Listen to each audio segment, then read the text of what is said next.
Hello everyone, welcome back to Let's Play Great Ace Attorney. This is Vitafuser. In our last episode, we started our courtroom case. Oh boy, it's gonna be a long one. It's off to a bumpy start. We must consider the assertion just put forward by the prosecution very, very carefully. They claim Soseki-san must have passed the location of the incident on his way home, but we're raising an objection. The assertion just made by the prosecution is fundamentally flawed. Explain yourself, Consul. Yes, my lord. You can see what I mean on this map. When returning from your books to his lodgings, Mr. Natsume could have followed the route suggested by the prosecution. However, that isn't the only conceivable route to take between the two places. If the defendant used these streets, look what happens. He arrives back at his lodgings without passing the location where the victim was attacked. Objection! Talking back to a clown is a fool's errand, of course. However, I feel compelled to point out that that route is what is commonly referred to as the long way round.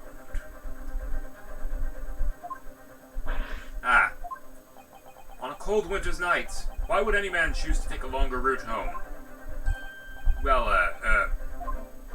the answer is extremely simple. He wouldn't. In other words, the accused took the obvious route back to his lodgings, and is the obvious perpetrator of this crime. But, aha, yes, I've got it. We must ask the man himself. Ask Mr. Natsume which route he took home. I've already informed the court of the accused's response to such questioning.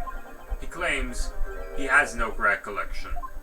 That's right. As I said, the bloke seems to spend his time outside wandering aimlessly from point A to point B. That day was no exception. He says he doesn't remember where he was or which route he took home. I don't believe this!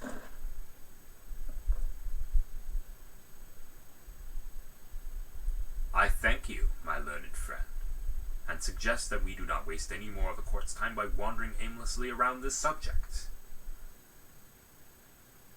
Pray, what say you insightful jurors? Alright. Closing argument time. If that's the case, the defendant is...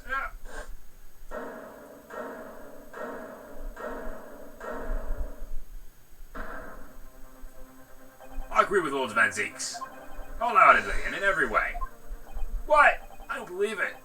Does this mean we're members of the jury are completely convinced now? Very well. In that case, I hereby call upon all members of the jury to present your findings to the court. Guilty! Guilty! Guilty! Guilty! Guilty! Guilty! Guilty! That's not good. They unanimously consider him guilty. It would appear that the jury's learning is unanimous. Not again. To the insightful members of the jury, I applaud your brave resolve. You serve Queen and country admirably. Mr. Naruhodo. No, not yet. This isn't over yet. I still have one last chance to sway the opinion of the jury. I have to tip the balance of those scales the other way. I have to turn this around. Somehow. Those are the eyes of Quarry not yet willing to give up and die. So I presume you intend to wield your rights against in this trial. Rights of the defense written into antiquated British law that should have been buried long ago. Call it antiquated if you will, but it's the defense's prerogative to carry out a summation examination if so chooses. Very well, counsel. In accordance with the letter of the law, we shall proceed with a summation examination. Are the members of the jury ready, Mr. Foreman? Of course we're ready. I'm all too familiar with that Nipponese whippersnapper and his uncou's refusal to throw in his alley. Very well then, ladies and gentlemen of the jury. You will explain on what grounds you have determined the defendant to be guilty.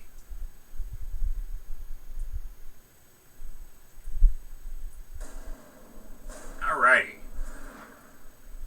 The juror's contentions. I'll bet he's psyched that little Nipponese oddity already admitted himself, didn't he? If he said that a woman in green collapsed before his eye, why, it can only have been a victim. The man wouldn't have gone around the houses on his way back to that bookshop, not in winter. So the poor woman was attacked from behind, was she? How dreadful. I really don't care. Can't we just wrap this up now? I got work to be doing. Hey, your books, yes. Nice shop, lad. But bourbon books. No, not worth a visit. I already got one person I want to ask. With only minor exceptions, the reason for finding the defendant guilty are all too clear. When the stabbing occurred, only 2 people at the scene were the victim and the accused. And the accused himself has admitted to seeing the victim in a green overcoat sink to the ground before his eyes. Furthermore, we've heard from the inspector that the defendant then fled the scene. I must say, I would have ample grounds to convict this man already. Oh dear, even the judge appears convinced of Mr. Natsume's guilt now. Why did he have to run away like that? And how are we supposed to believe in some phantom attacker that nobody could see? This is impossible. How can I possibly make a case for the defense? Mr. Naruhodo, this is no time for grumbling. If we want to force the trial to continue, we have to turn the tide. 4 of them, at least. Exactly. We've no choice but to forge forward. You of the floor, counsel, begin your summation examination. Yes, my lord. Ow! Just need to keep this trial going somehow, whatever it takes. Come on, Rinosuke. You can do it!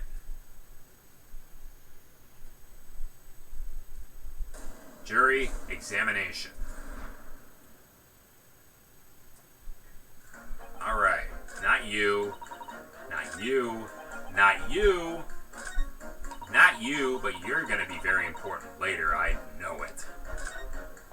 I really don't care. Can we just wrap this up now?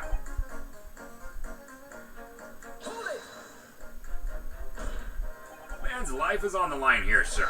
This'll take as long as it takes. Don't get clever with me now, son. My life's on the line too, and so is my family's. The likes of you wouldn't understand, but a laborer like me can't afford to take time off. If I don't work, I don't eat, and neither do the wife and kids. I see. That must be very hard. I go to the union every morning to find out what he's doing. If you're late and the work's taken, it's tough. This time of year, there's water and gas supply pipes bursting left and right and center. They're after cheap labor to get the roads dug up to fix it. It's a hard slog from dawn till dusk it is. So you were out digging up the roads on the day of the incident as well, were you? That's right. In fact, if I remember rightly, it was just round the corner from where it all happened. By an old bookshop it was. What? Another coincidence? That's right. Meersham Street it was. Meersham Street. On the map, Mr. Naruhodo, there are only 3 named streets. Juror number 5, I need you to add that information to your formal statement, please. What's the point of that? Can we get this business over with now? Please, sir, it's important. Fine, I'll do it then. On the day it happened, I was digging up Meersham Street from dawn till dusk. Alright. We have 3, let's see. The man wouldn't have gone around the houses on his way back from the bookshop, not in winter. I don't think so.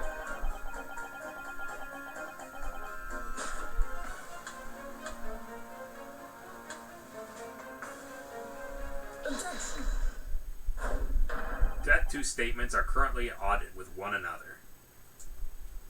All its counsel, explain yourself. Please don't point. It wasn't me, I swear. Why, what? I just want to get this done and dusted. Well, juror number 3. Oh, me, sir. What do you mean? Juror number 5's words just now are extremely significant. Let's take a moment to consider the implications of what's been said on the map of our local area. On the day in question, Mr. Natsume visited this bookshop to purchase a number of second-hand books. And on the same day, we now know there was works being carried out on Meersham Street, making it impassable. Which means the defendant's route home could not have taken him along Meersham Street and down Briar Road. Oh yes, of course. What do you think, sir? Well, yes, you can't argue with that, really, can you? He must have had a good 2 yards or more of the pavement up. Every gentleman and gentlewoman that had come along had to turn back and go the other way. So the only conclusion is this. The defendant must have taken the longer route back to his lodgings. Yes, I suppose he must have. I suppose it must be right, eh? Juror number 3, you said the following. The man wouldn't have gone around the houses on his way back from the bookshop. But we see now he had no choice. Yes! My lord, Mr. Judge, sir, if I may. Yes? I don't think in all good conscience that I can say the man's guilty now. Yes, I'd like to see this trial continue so we can get to the bottom of what really happened. Not guilty.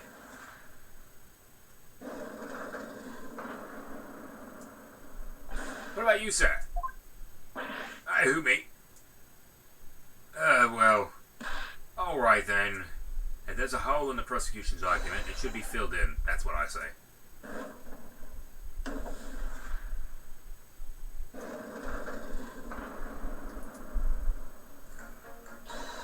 Alright, we have 2 minds change.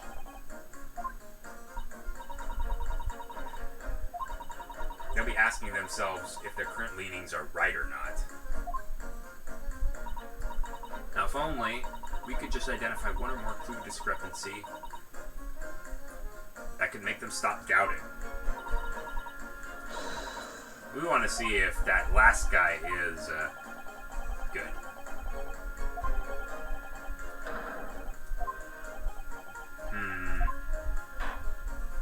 Thank you, counsel. On with the summation examination, please. Yes, my lord. I have to say not guilty at this point, so I can see where this trial goes from here. It's digging up roads or digging up the truth. You gotta see through to the end, haven't you? Books, yes, nice shop that. Bourbon books. Not worth a visit. Sorry. Folded, you say. Fold what? No. What I said was, hold it. What I wanted to ask was, do you visit your books often? I like the old books they have in there, yes. I enjoy reading them over a nice cup of old tea.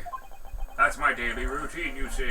Same thing every day, including the day you're all talking about.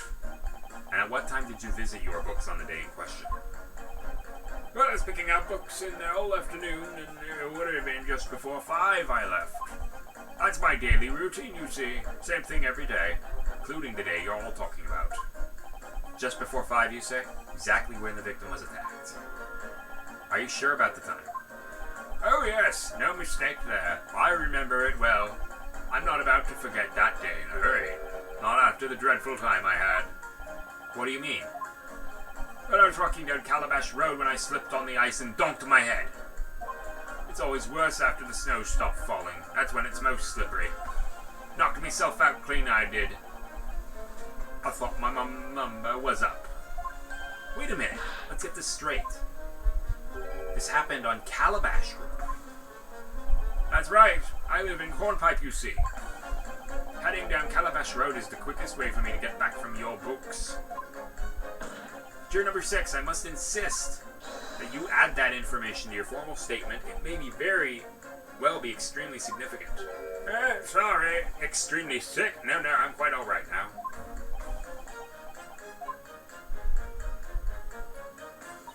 changed two of the jurors' mind, Mr. Naruhodo. Alright, final blow time. Wish I knew how to do a Suzato takedown. Suppose words will have to suffice for now. Alright, 2 and 6. If he said that a woman in green collapsed before his eyes, why, it can only have been the victim.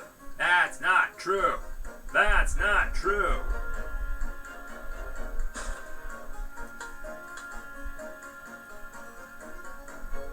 Objection. Those two statements clearly show a flaw in the juror's reasoning. A flaw? What are you talking about, counsel? Well, juror number 2, juror number 6. My, whatever do you mean, sir? I think perhaps the old man didn't hear you. Unbelievably, it's not like I was loud or anything. There is at least one fact in which we can be sure here.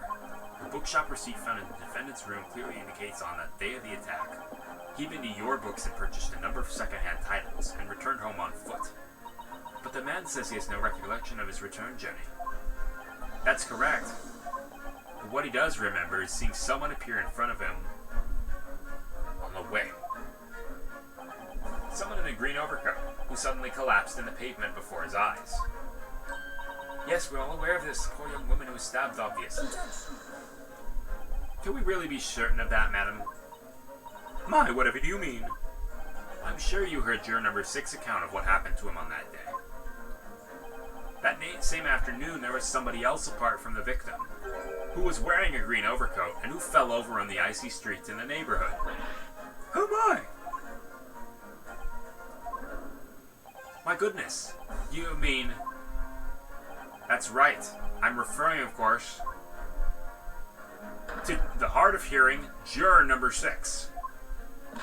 Are you really suggesting the person in the green overcoat whom the defendant saw collapse in front of his eyes was the jolly old gentleman at the end of the bench here with me today?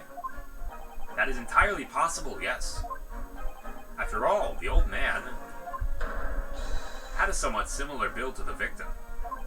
Well, look at that! My goodness me! Sorry, you need a pee? Down the hall to the left. I took one earlier this morning. And crucially, we know precisely where the old man in the green overcoat fell. On Calabash Road. Therefore, if the person who Mr. Natsume saw collapsing in front of him was in fact juror number 6, it means the defendant must have taken the long route back to his lodgings. And that's true, then clearly.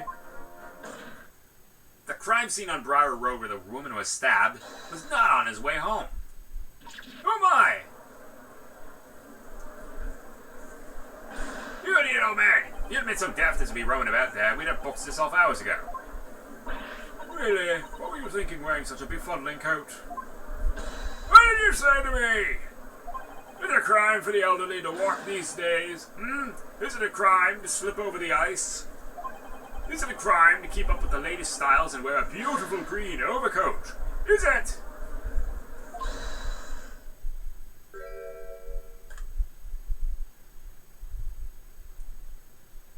My lord, I do hope it won't cause any inconvenience, but... You'd like to change your leaning, I presume? I do declare that I would. I should like to call for a verdict of not guilty. Thank you. And I would too! What? Is it a crime to change your mind? Is it? Well...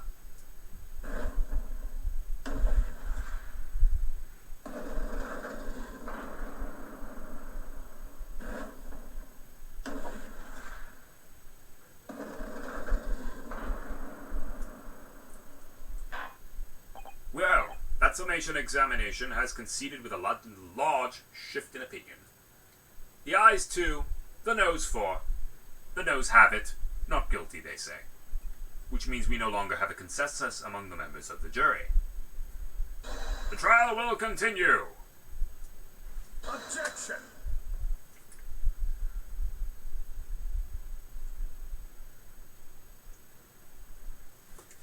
Ow, my hand. Could it seem churlish of me to drink from my hallowed chalice moments after raising an objection? Only to crush it in disgust. Pray forgive the discourtesy. Lord Van Zeeks, how the hell is your arm still functional?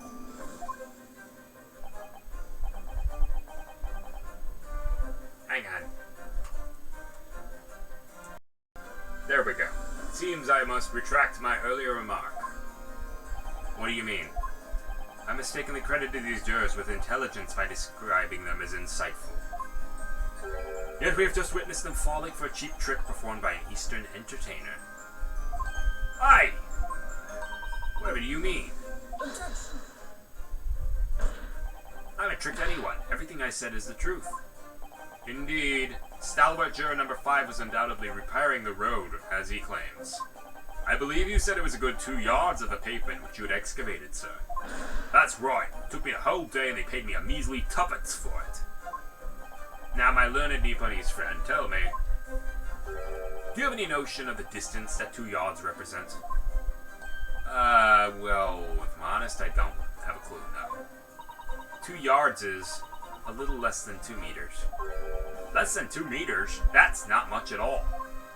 In other words, a distance readily vaulted by anyone with moderate vigor. Would you not agree, my stalwart friend? Aye, me? Oh, I can't say you're wrong, no. What? And did you not perhaps erect a sign to prevent pedestrians from passing the site of your works? I wouldn't dream of it. What a waste of time. No coaches would have had a hope of passing anyway. And we just turn the gentlefolk back when they come. Kids just jump over us all the time. The accused is no gentleman as far as I can see. I have little doubt, however, that he could spring over a 2-yard trench in his meanderings around town. Aye. Is it true? Is it? The incontrovertible truth is that the books just purchased by...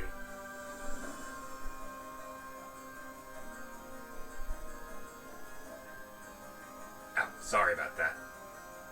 The incontrovertible truth is that the books just purchased by the accused were found at the scene. There can be no doubt that on his way back to his lodgings, Mr. Natsume walked down Briar Road. Crushed in a single sentence. And, old man, you can talk! You say that around 5 o'clock on the day in question you slipped and fell on Calabash Road. Pray, was there a suspicious-looking Nipponese behind you at the time? I can't say I remember. You don't remember? How about a wager, my learned friend? You say it was this old man that the accused saw, but I would lay 1,000 to 1 against you being able to prove it. Hey! Ow!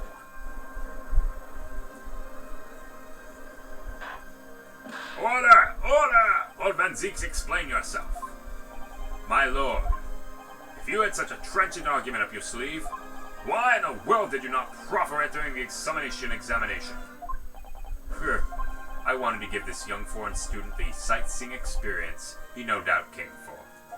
I wanted him to see for himself how the opinion of the jury is so readily swayed. But my hospitality has its limits, and they have been reached, I feel.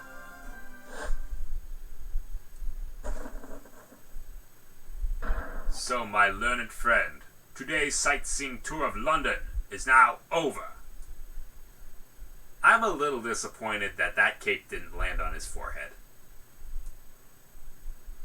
My lord! The prosecution requests permission to call its next witnesses to the stand.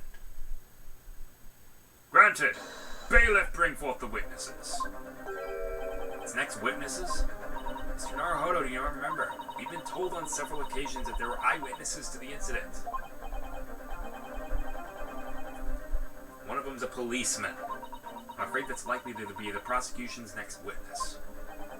Alright, no matter who Van Zeeks brings to the stand as his witnesses, and no matter what they say, I believe in Sosuke-san. I know he's innocent! Alrighty, keep it up.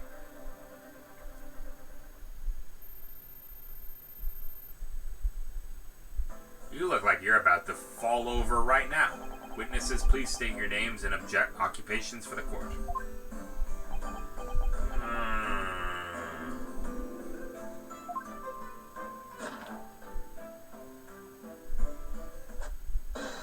Constable Rolly Beat, son! Under report on the street, son!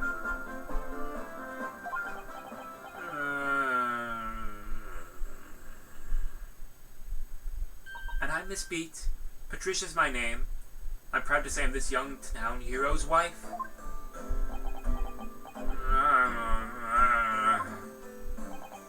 Oh, what's the story here? Well, in truth, we've not been married long. In fact, we celebrated our first anniversary only the other day.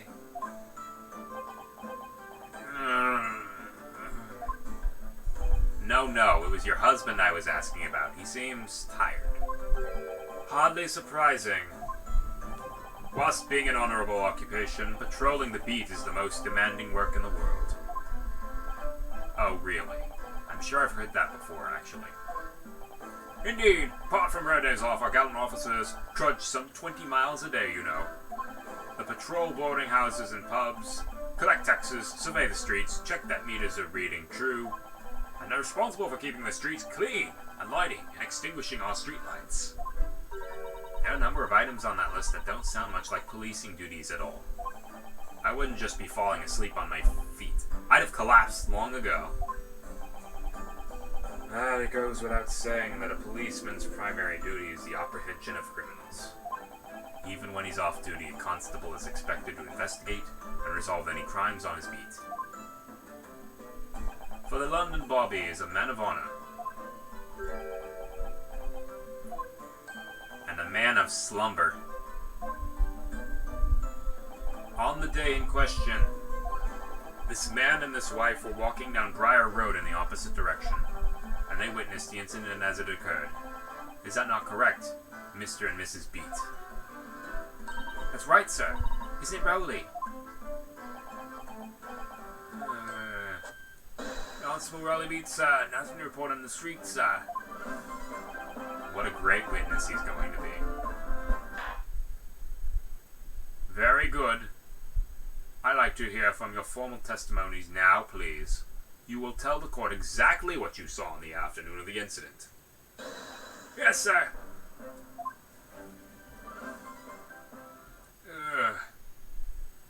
It's taking all he's got just to stand up.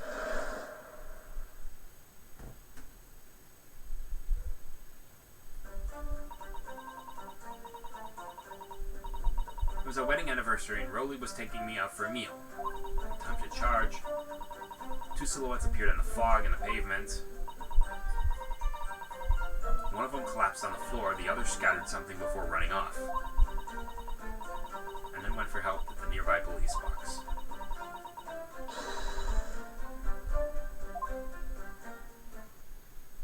Ha! Well, this is extremely compelling testimony, I must say. Oh dear, this policeman and his wife are claiming to have positively identified Mr. Natsume at the scene. If their testimony is true, the alternative course of events that you established will be quashed. It's death knell, in fact, because that alternative was never viable in the first place. What an unfortunate beer chancing, and on your wedding anniversary, too. Oh, I know. But I still managed to go out in the evening with my men. I thank the Lord for that. Gosh, the life of a London bobby sounds very hard indeed. Indeed. However, this cross-examination will be over in minutes. You may as well have time to rest this afternoon. What do you mean by that? My learned friend, the witnesses are the face of the man fleeing the scene. They are testifying under oath that it was without a doubt the accused, Mr. Sosuke Natsume. And one of these witnesses is a policeman, no less. So you appreciate the gravity of the situation, I'm sure. Except that the man's so tired his wife has to do all the talking. That doesn't sound good out there. Enough preamble, counsel for the defense. Commence the cross-examination, please, and hope that the sirens outside stay far, far away from here.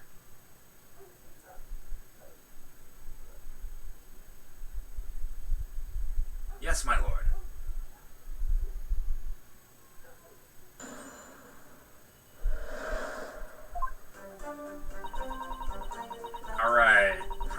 everything. Hold it!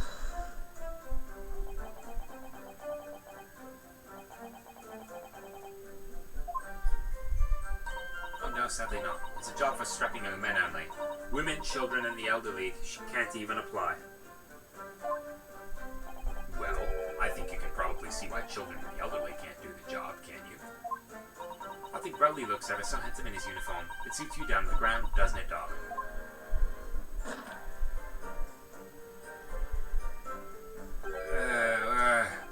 I just finished my beat. Pat and I were headed to the station. I was actually planning on getting changed there. Pat and Rowley, patrolling, party hard. Is he talking in his sleep? This is creepy. I much prefer you in uniform. Sometimes I don't recognize you when I see you in plain clothes. Oh dear, that doesn't seem healthy. Kindly adhere to the point. You were going for a meal after you'd finished your beat for the day, correct? That's right, sir, yes, although I was fit to drop, to be honest, after spending the whole day on my feet. Policing is my life, sir. As long as I am the proud owner of this, I'll serve my city and my queen to the end. What's that now? My warrant card, sir, proof I'm a London copper. There's the noble founding principles of the force written on it as a reminder to all us policemen of our sworn duty. Patrol the streets of London town and uphold the peace of the common man. Sir, and for each such a noble cause I cover 20 miles every day without a fail and without a grumble. Because I know that the plodding of my boots is all Londoners need to hear to feel safe and secure. So fighting crime doesn't appear to come into it then. But sir, just on that one particular day I was looking forward to celebrating my wedding anniversary. This beat puts up with a lot being married to a bobby like me. I wanted to show my dear wife how much I care. Okay, that's actually kind of cute. Oh, Pet. Oh, Rowley. MLP, eat your heart out. You've been out-cuted. If a little over the top, perhaps. And then, kindly describe what happened next.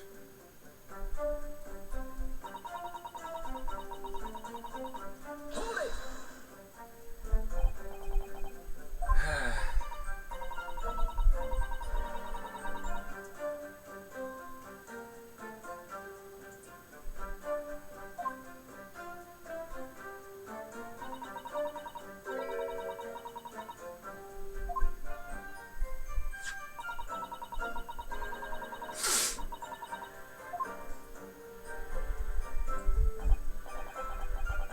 Alright, yeah, opposite ways.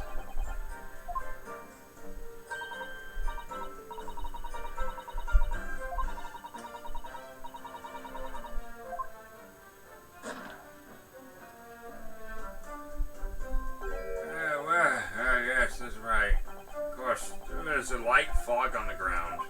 Dry roads are dead straight, and you can see a fairly long way down the pavement. There's a street lighting as well. I don't see any other. Yes. Before sleep takes a firm hold, your answer, please, Mr. Beat. Are you quite sure of what you've just said? Yes, sir. This copper spends all day, every day, keeping watch on the streets. I swear to it, sir. As I am sure of my love for Patricia, sir. Are we doing this again? They're still maintaining there is no one else around other than the victim and the attacker.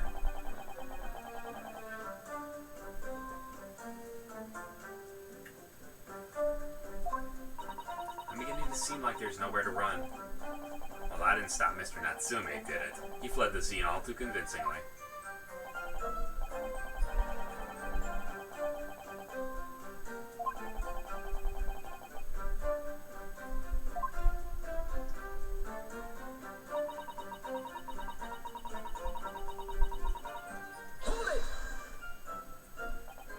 Scattered something. What do you mean by that? Oh, well, I couldn't quite make out what it was at the time. But when we got closer, we realized what it was. Did we, darling?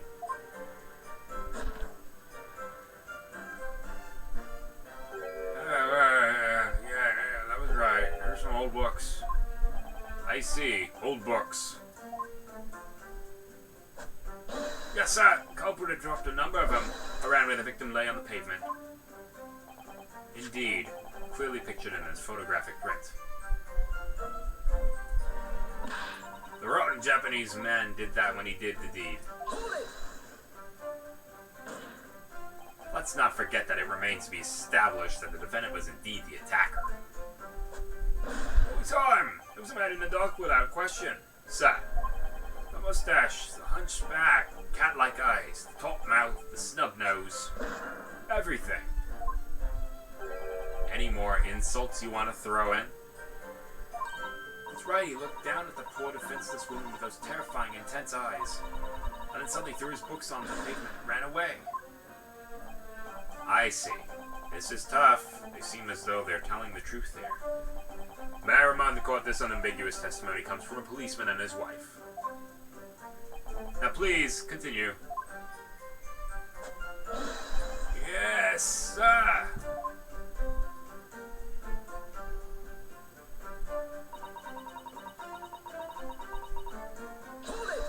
Nearby police box. Hopefully a doctor wasn't in it. No, I went. I may not be a police officer myself, but I'm a proud wife of one after all. Isn't that right, my darling?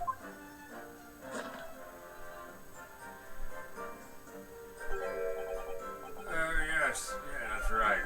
I asked Miss Beat to go. I was off duty at that point. But Bobby's never truly off duty, of course, so I felt obliged to stay and guard the scene. Very laudable, Mr. Beat. Preserving the scene of the crime is a task commendable importance. And wise Aunt Patricia, you see, I told her where to go to find the right police box. Forgive my ignorance, but what do you mean exactly, the right police box? Well, into the crime's location, you see, as to who deals with it. Where the woman was stabbed wasn't actually on my beat. So I told Patricia the way to the police box for the beat the incident fell under, so she could go report. I ran there as quickly as I could and asked for help from the Bobby on duty. There's nothing more potent than a young couple in love working together, you know. And thanks to your swift response, the case was quickly resolved. The actions of two model citizens. Oh, please, you're making us blush. Isn't he, darling?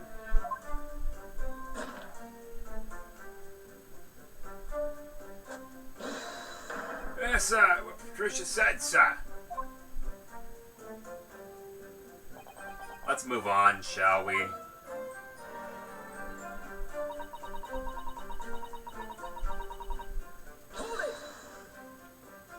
But surely you wouldn't have been able to see his face by the light of the gas street lamps, would you? We absolutely could. Us Londoners of exceptional eyesight, I'll have you know. Right. The light from the street lamps was more than enough. And my husband told you that the fog was only light, didn't he? Ha, yes, and what of the fog? We're famous for it across the globe, I believe. But it's an absolute menace to those of us who have to live with it, of course. Oh, it is. When it's thick, you can't even see the hand at the end of your arm. Yes, all right, I take your point. Now, could you stop shaking your husband about? The constant fog makes our eyes very sharp, you see. That's why we can help us sure and certain that it was that little Japanese man we saw. Can't we, darling?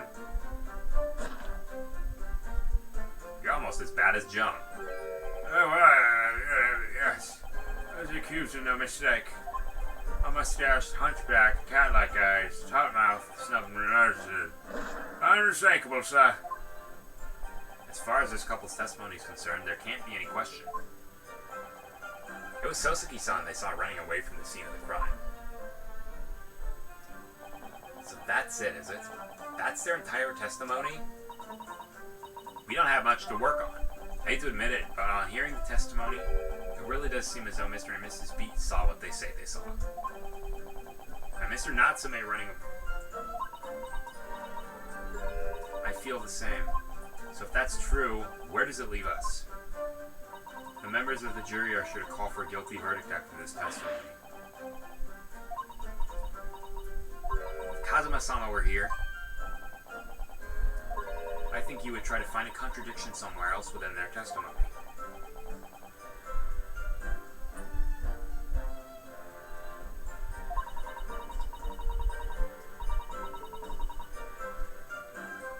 The statement about seeing Mr. Natsume as unequivocal, calling that into question won't help. But if you could identify some other part of their testimony which appears to contradict the facts, might be able to discredit them, to make the jury doubt if the pair's memory of the day is accurate. Alrighty.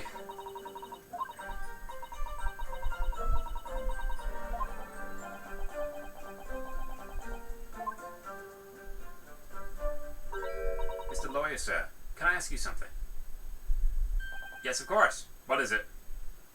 Well, you keep asking us all these questions about everything we've told you so. It seems like you don't believe our testimony. Is that right? Is it? Well, out with it. Well, no. It's really not that at all.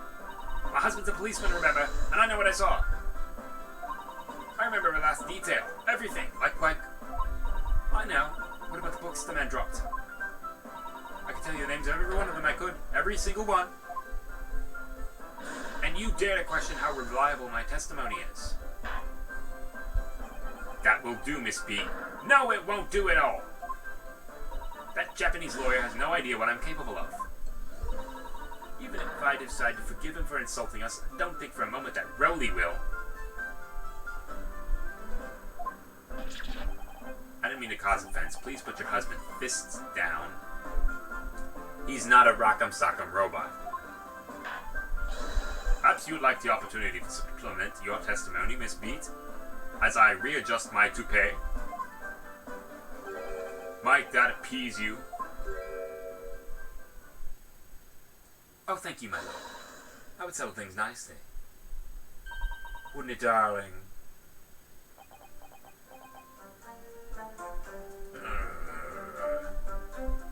She reminds me a lot of the character I write, Melina. The only thing that she doesn't have is she doesn't have the hazel eyes. Of the 4 books, there's only 3. Hold it.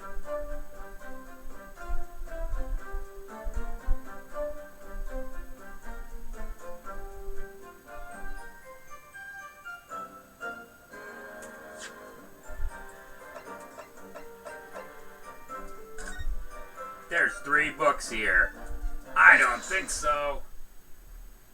So, you're saying that there were 4 books? That's right. I remember all of them. The picture of Monsieur Somebody, What's It Yearnings, A Meal for Someone, and The Thingamy Something. I'm sorry, Miss B, but there is a fundamental flaw in that statement of yours. Oh no! What flaw?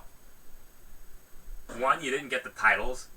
2, there are only 3 books. What? Have a good look at this photographic print of the scene of the crime. As you can clearly see, there are only 3 books. But no, that can't be. I saw them. I know what it is. You can't fool me. Sorry. It's that big old lump of a dead body. The body's so large a corpse is blocking the view of the 4th book, that's all. Let's at least try to remember that the poor woman isn't dead, even if we're insulting her size. I'm sorry, Miss B, but Mr. Natsume could not possibly have dropped the 4 books you describe. Why not? Fascinating. And from your sure tone, something you can readily substantiate with evidence, I presume.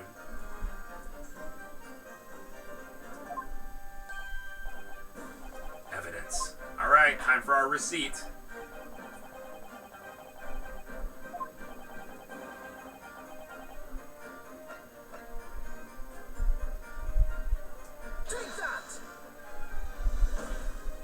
The evidence is right here, in the form of this bookshop receipt.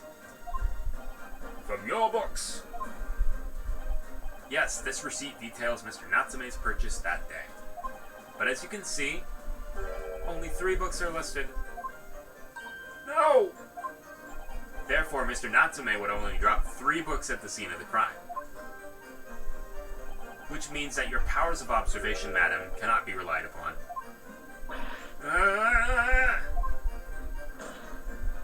So it cannot be denied that though you say this was the defendant you saw, you could very well be mistaken. Oh no. Oh no. No! Objection!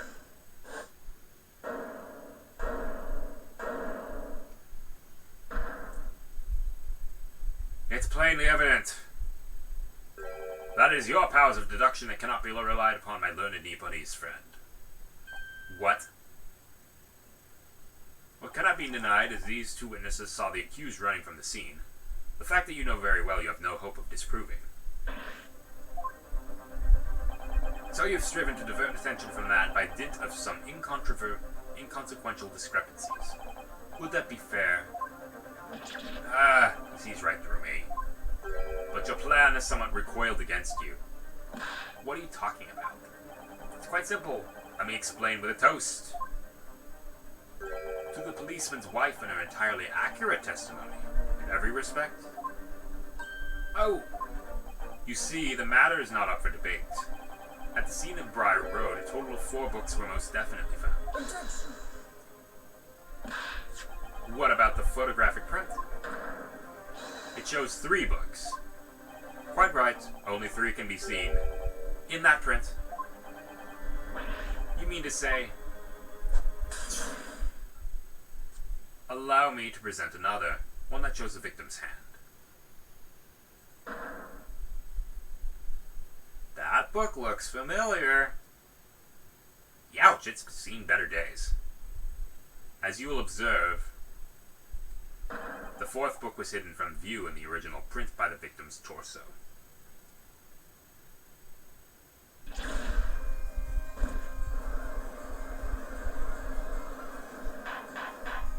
Order!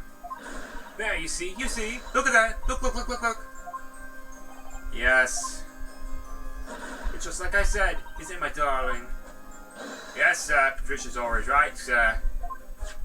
Let us study the receipt for the books purchased by the accused on the day in question. Miss Beat, the titles once again, if you please. A picture of Monsieur somebody, rather. The picture of Monsieur Lecoq. What's it, yearnings? Canterbury yearnings. A meal for someone. A meal for Gaboriau, in fact. As the court has just heard, the witness remembers the book titles flawlessly, save for a few minor details. Miss Beat's powers of recollection can only be described as exceptional. Did you hear that, Rowley? The gentleman paid me a compliment. Yes, flawless, Patricia is flawless. But there are only 3 books on the receipt, and Miss Beat mentioned 4. There's nothing surprising about that. Clearly the 4th book is that which is shown in its photographic print. I'm sorry, counsel, but does that not seem odd? Why should the 4th book be omitted from the receipt? It's not odd at all, my lord. As the photograph clearly shows, the 4th book was found in the victim's clutches, and we will actually disprove that later, because I know who this really belongs to.